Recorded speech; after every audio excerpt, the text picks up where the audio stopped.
最担心。你们别出来，你谁来啊？我是以你们两边都可以这样子。拿好。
向前2步。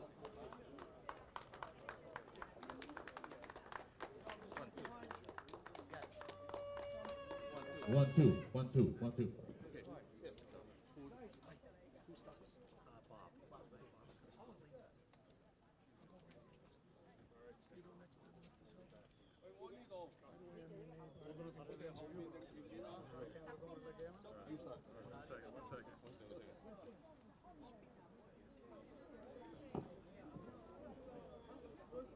Where's okay, Mike's up there. Good morning, everyone, and coming on the heels of that wonderful debate, we want to welcome Lee Zeldin, next governor of New York State. You couldn't have done a better job. Anyway, I'm Councilman Robert Holden. I'm a Democrat, but I'm crossing party lines. And why?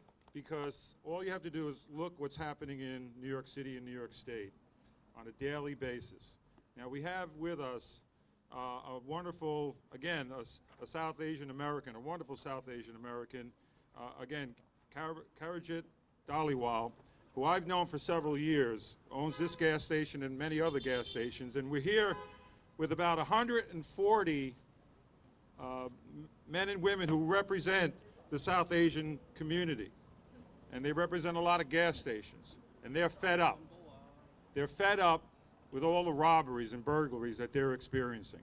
The assaults, we've had men assaulted here, workers, by customers sometimes on a daily basis throughout the city. And it's an epidemic. When you have the South Asian community coming together and saying they're going to cross party lines also, like me, many are Democrats, but more importantly, that they really fix this city and they could raise their families here and run a business without being assaulted. It's not happening. Again, Kathy Hochul, the governor, 14 months in, things have gotten worse, haven't they? Everybody can say that. Things have gotten worse. People won't take the subway. We were on the subway yesterday. We saw incidents. My wife will never, ever, she said, get on the subway again. She's an Asian American. She said, I will not do it at any cost. We can't live like this. We can't live like this. So we need to elect Lee Zeldin, the next governor of New York State. Now we're at a point, and I want to bring up, again, a great American. Mr. Dhaliwal is just trying to do his business and feed his family, and again, employs dozens of people. But they're afraid. They're afraid to go to work every day. They might be assaulted at any time. And again, this is something that we have to address. And the only way to do it, and you saw Kathy Hochul last night saying, oh, why are you so concerned about crime, Lee Zeldin? Can you believe that? Why are you so concerned about letting people out of jail to commit other crimes? That's how clueless Kathy Hochul is. So I want to bring up, again, Mike Dhaliwal, who is, like I said, is a good friend and a great American. Come on up. Thank you. Good morning to everyone.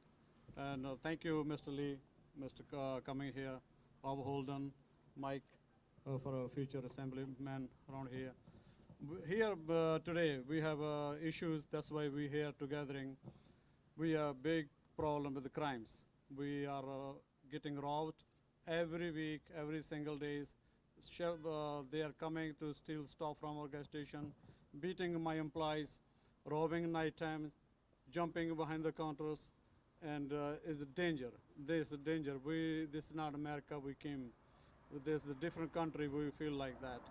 There's our governor. She's not doing nothing to control the crimes. Bail reform have to stop, have to amend. We cannot take that. The people, police doing good job. They're catching the guys, but the judge letting them go right away. So we also supporting NYPD.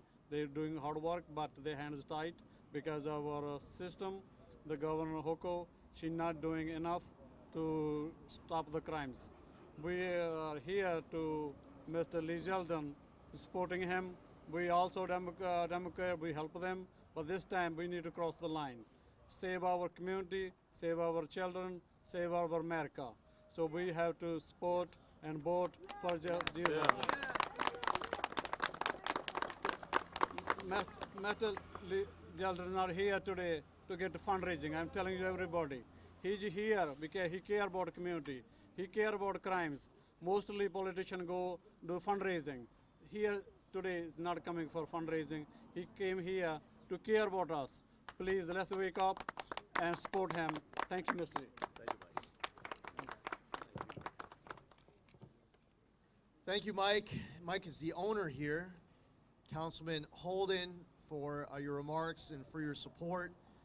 This is truly a campaign about being able to take back our streets, to be able to secure our streets.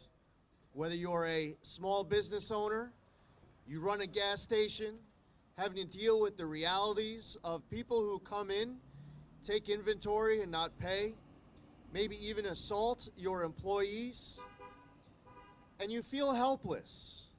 Because you can call your local law enforcement, you can call your local prosecutors, you can tell them what is happening, but the reality today is that the handcuffs are getting thrown on the criminal justice system, rather than slapping those handcuffs on the people who are actually committing the crimes.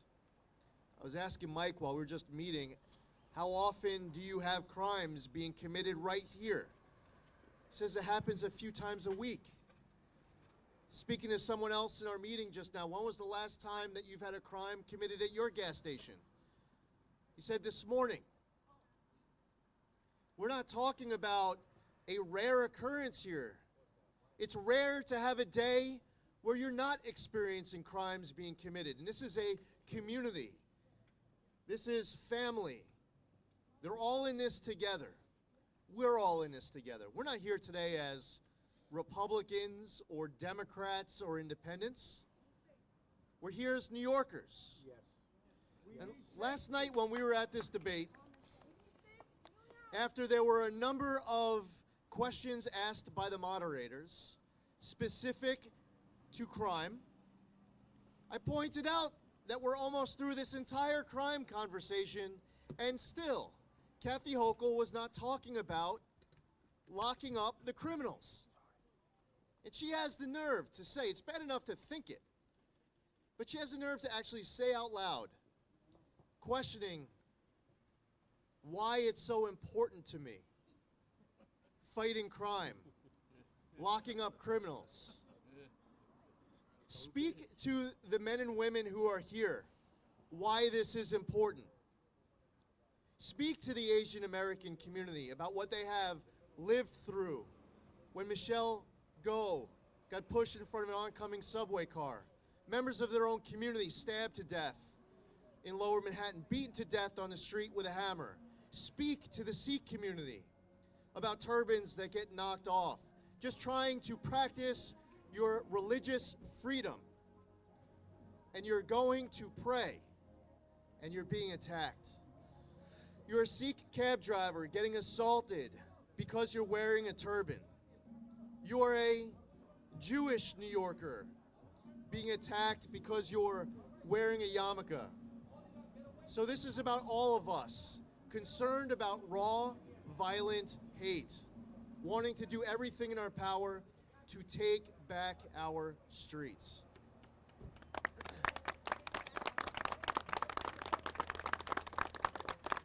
Why is it so important to me?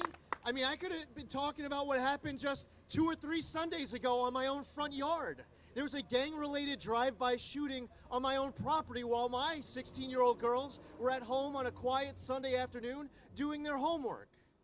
This is as personal as it gets for all New Yorkers.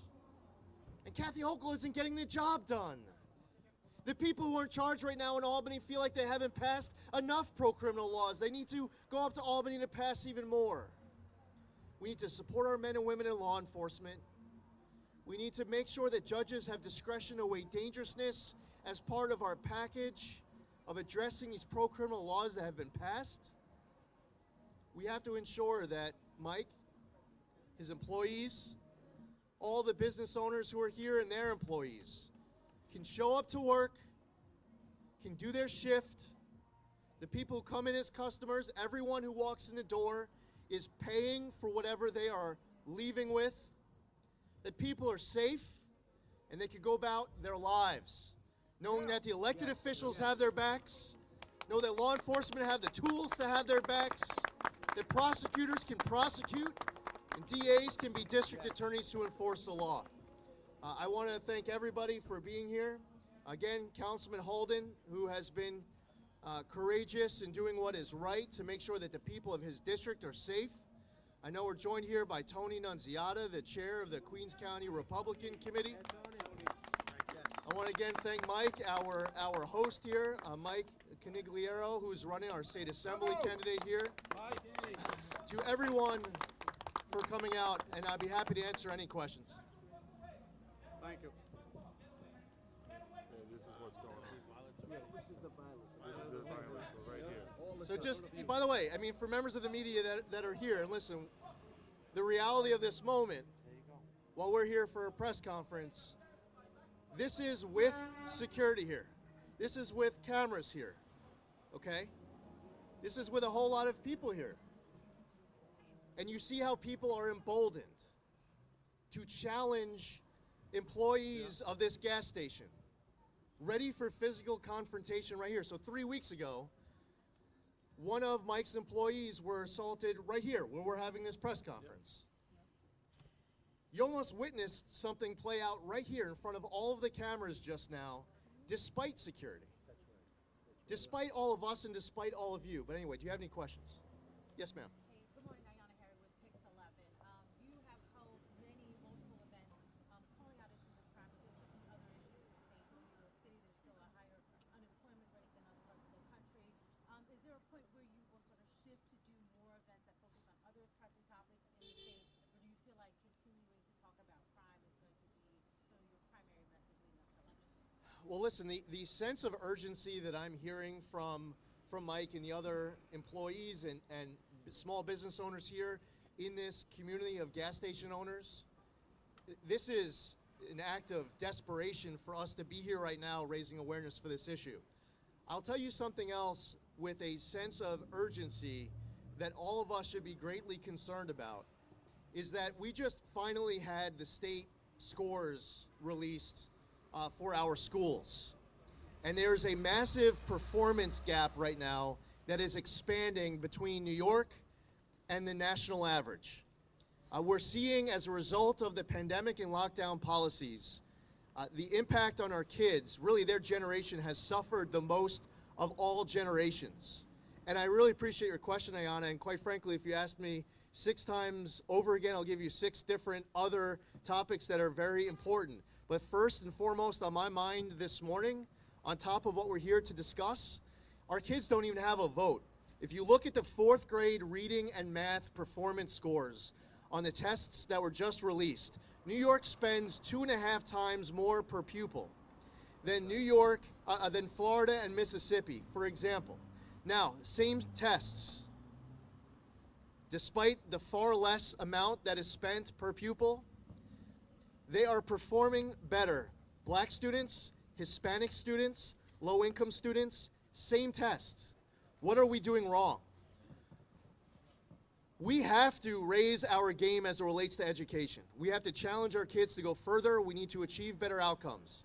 We need to lift the cap on charter schools. We need to promote advanced academics. There's an assault right now on merit-based entry into specialty schools. We have to reward hard work and success. We can't discriminate. We can't discriminate against our students because they're Asian. You know, Mayor de Blasio, he said that he wanted New York specialty schools to look like America. He wasn't talking about the white kids. He was talking about the Asian kids. And by the way, my daughters, I have an Asian American family. The thought that my daughters can check a box that might say Asian American and that somehow they would get discriminated against because of it is wrong.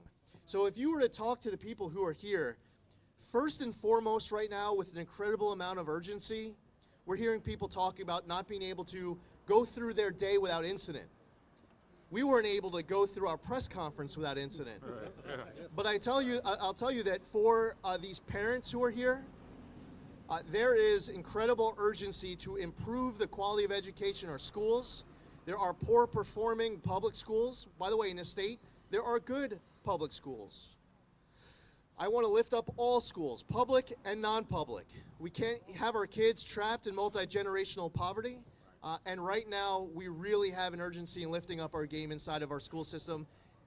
Very much appreciate your question, and always happy to delve into all sorts of other topics. By the way, and this is one of the reasons why there should be multiple debates across the state. Because we even, I will say Spectrum and NY1 did a fantastic job. Errol Lewis and Susan Arbetter did a great job moderating yesterday's debate. I found them to be fair. We covered a lot of ground, but unfortunately with just 1 hour and one debate, and a whole lot of people, by the way, have already voted, because, and this was on purpose, that Kathy Hochul wanted to wait until the end of October, well after a month, after absentee ballots started going out. We didn't even have a conversation about education in our schools. Good morning. Julian Shedbero with Politico. You've been asked a lot about January 6th, and the governor pressed on it again last night. Could you just clarify, do you believe the 2020 election results are valid? Now, I'm just curious, how many more times you'd want me to say this beyond what I'm about to tell you, because I'm pretty sure you look like a smart guy. You've heard me say this before. I have never once said that the 2020 election of Joe Biden was illegitimate.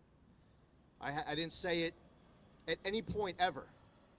But the evolution for Kathy Hochul, who doesn't want to talk about crime, she wants to know why it's so important to me. She doesn't want to talk about her pay-to-play corruption. She doesn't want to engage in multiple debates across the state. She wants you, honestly, to be here asking me about the question you asked when, quite frankly, the rest of New Yorkers really want to hear us answer questions like what Ayanna just asked.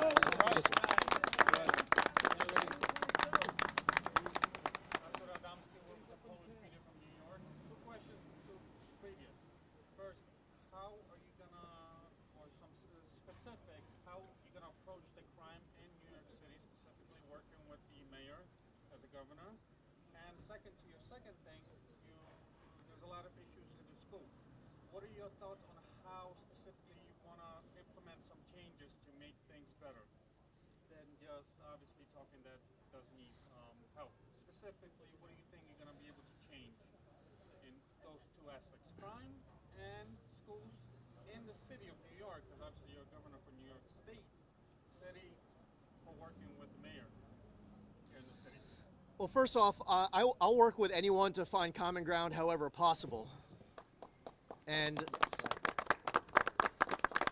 I believe that the story that will be written in 2023 is how well a Governor Zeldin is working with a Mayor Adams to move this city forward. It's our job to find common ground however we can. Mayor Adams and I served together in the state Senate. We stayed in touch since. We've always gotten along. He was elected by the people of New York City to be their mayor. It's really important for New York City residents to see their elected officials working together. Does that mean that we're always going to agree on everything? Absolutely not. By the way, in this country, we're not expected to agree on everything. There are other countries where they demand that everyone agrees with each other. If I say something that Mayor Adams disagrees with, that's fine. And you know what? The next day we could sit down and still work on an issue to find common ground. So I'm confident that we'll be able to work together. Now, the state legislature really should come to the table and want to give judges discretion to weigh dangerousness. By the way, that's something Mayor Adams has been calling for.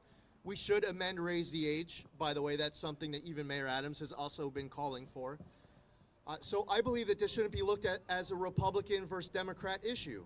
But what I've said is that on day one, right after I'm sworn into office, I will declare a crime emergency here in the state of New York, and I will suspend cashless bail and other pro-criminal laws to force the state legislature just to come to the table. Right. Now, Plan A Right. would be for them to just come to the table, because us winning this election is a very clear statement of the will of the people, that they want to see these changes made as far as the direction of the state to make sure that our streets are safer again. On our website, zeldinfornewyork.com/secure our streets, you'll see a couple dozen or so different specific proposals. And we've spoken a lot about our many, many different ideas that we believe would improve public safety here in the state. Now, as far as, excuse me, as far as schools go, we actually were just having a conversation about this before we came out, talking about school safety. We have to make sure that whether it's single point of entry, you're looking at particular hours of the day as far as which doors are open, what resources are needed to make sure that the person who's there responsible for securing a school actually has the training, the resources, the communication with others and local law enforcement. We have to improve the relationship between schools and local law enforcement. The sharing of information for the purpose of keeping a school safe. And by the way, school safety, people often like to just talk about guns. And that's okay, we should talk about it. But we should also be talking about other ways that our kids are facing violence and threats inside of schools. And they're facing it through bullying, they're facing it through knives, with hands, they're seeing it with drugs. So there's a lot that needs to be improved upon, because sometimes it's that 11th grader who's actually the one distributing the drugs to others in school. This shouldn't be some sanctuary inside of a school where you're not cracking down on what is a black and white crime. And I'd love to be able to work with the mayor and the Department of Education to address that. Yes, sir. You mentioned earlier about how important it was for you to improve education in New York State, specifically test scores. How will you implement that? What is your plan to increase test scores to level the playing field, not just safety in schools? So I'm a supporter of school choice. I went to public school. My daughters go to the same public school I went to. My mother's a retired public school teacher. My father's mother is a retired public school teacher. My father's father was a public school teacher. I want to lift public schools up. I'm not someone who is against non-public schools. And I feel like this state has been holding down non-public schools. And you have kids trapped in multi-generational poverty who need access to other options if they're trapped in a poor-performing public school. Lifting the cap on charter schools, educational savings accounts, tax credits for school choice, making sure that these parents, regardless of race, ethnicity, wealth, zip code, it doesn't matter, every kid should have access to a quality education. I believe that competition is good. We have to make the diploma worth more. If you're going into 9th grade and 10th grade and you decide that you do not want to go to college, that's okay. When you view the high school diploma as solely a ticket to college, and you have decided that you will not go to college, these students are deciding that it doesn't make sense for them to go to school because the only reason to have a diploma is as a ticket to higher education. We need to have them viewing a diploma as a ticket to a good-paying job. More technical education inside of schools, hands-on equipment, networking with trades. We need to make sure that these high school students view that high school diploma as a ticket to a good-paying job the next day. This is just starting to scratch the surface on the many ways that we can improve education. And by the way, Mayor Adams comes in and he asks for mayoral control of local schools, and he got stonewalled and sandbagged for months. He had to beg for it. Don't play these political games, and he's a member of your own party. Forget the political games, do what's right for the kids. And improving the quality of education. They should have done a 4-year extension of mayoral control the instant that he was sworn into office. Yeah, real quick. Yep. What is your stance on immigration and what is happening at Randall's Island and the buses that are still being sent not only to New York City but to New York State every day? Yeah, buses and flights. There are people who are coming into, they've been coming into New York for a while, and New Yorkers want to know who's coming, where they're coming from, where they're going to. That's one. So as governor of the state of New York, providing that transparency is important. Two, is that if you had a great day today where the mayor, the governor of red states, blue states, everyone got 100% on the same page. They did absolutely everything in their power to solve this. The problem is it still can't be solved and will get worse the next day because you need the federal government doing more to secure our southern border. The governor needs to specifically call on President Biden. In my opinion, by the way, I'm only here speaking for myself on this. I believe that we should finish construction of the border wall. We should end catch and release. We should enforce the Remain in Mexico policy. We should support our Customs and Border Patrol agents. We shouldn't be incentivizing and rewarding illegal entry. It's my opinion. God bless America! It's my opinion. It's my opinion that we should be doing more to secure our southern border. I also believe strongly that if we don't, that even if you got every blue city, red state, red state elected on the same exact page, it's still going to get worse the next day. So as far as Mayor Adams goes, his hands are full. You know, in many respects, his hands are tied. I will say that as far as policies go, that there are policies from the city, state, and national level that I believe incentivize and reward illegal entry. For me personally, and I spoke about it last night, I do not support giving non-citizens the right to vote. Hundreds of thousands of non-citizens were given the right to vote in a law that was recently overturned.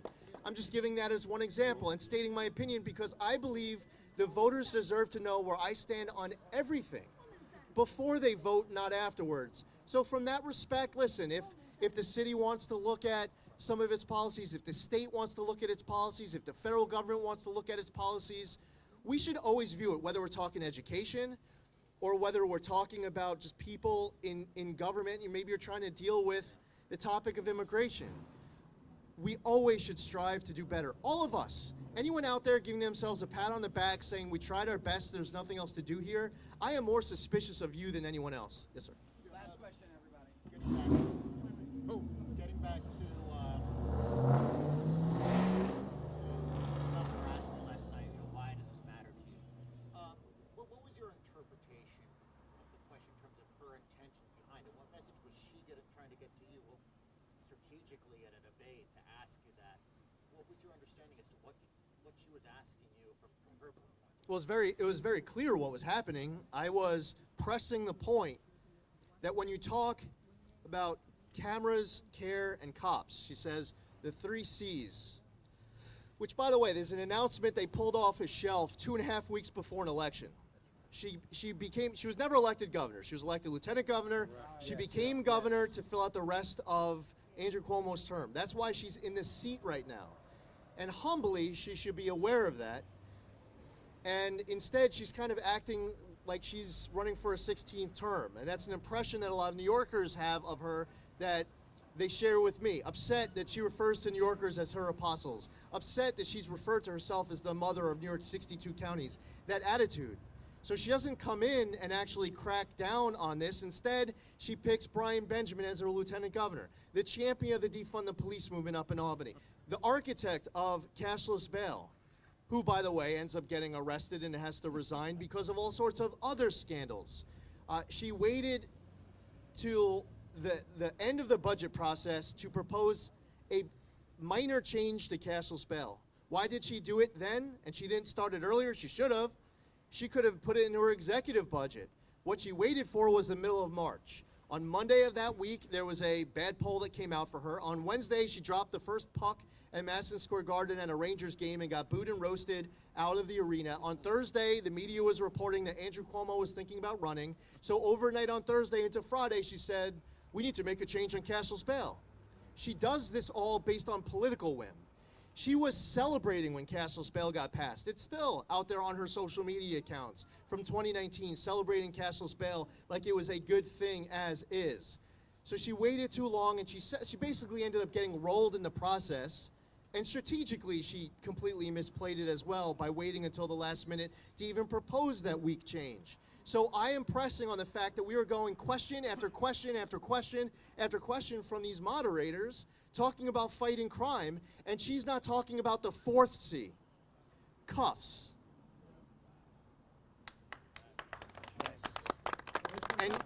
And she decides that she's going to come after me, saying, I don't know why this is such a big deal to you. I mean, listen, if you want to talk from the most personal level, I had a drive-by gang-related shooting on my front yard 3 Sundays ago with my daughters at home doing homework.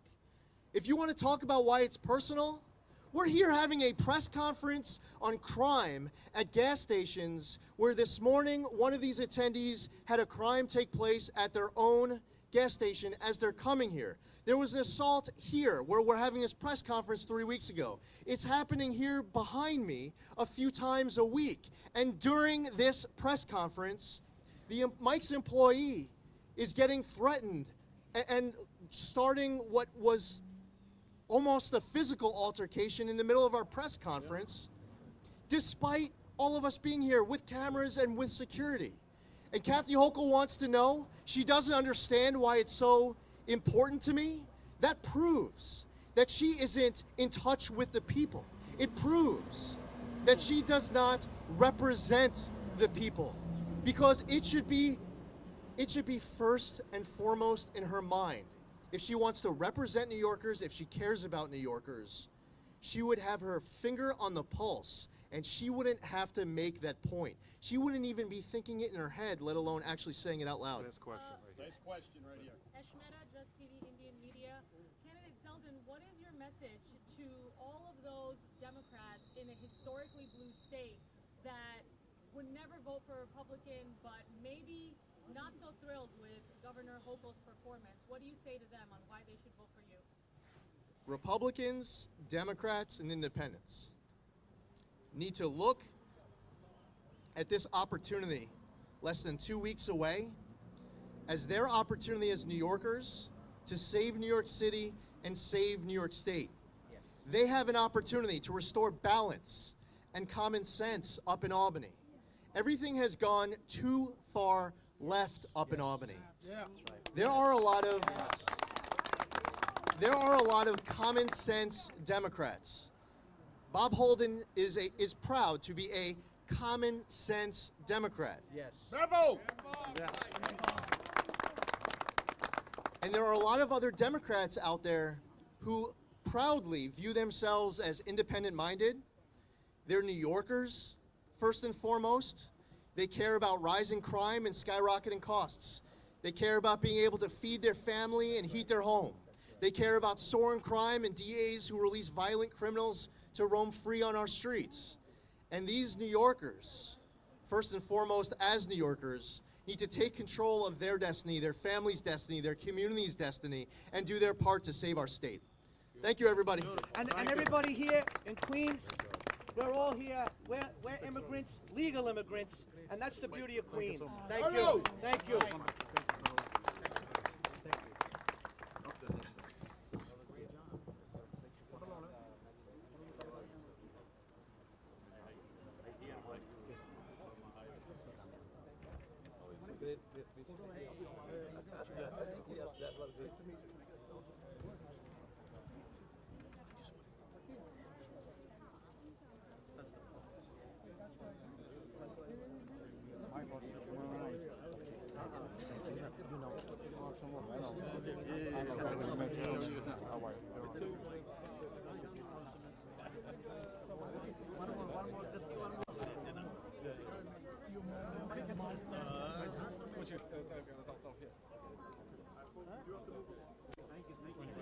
Congressman.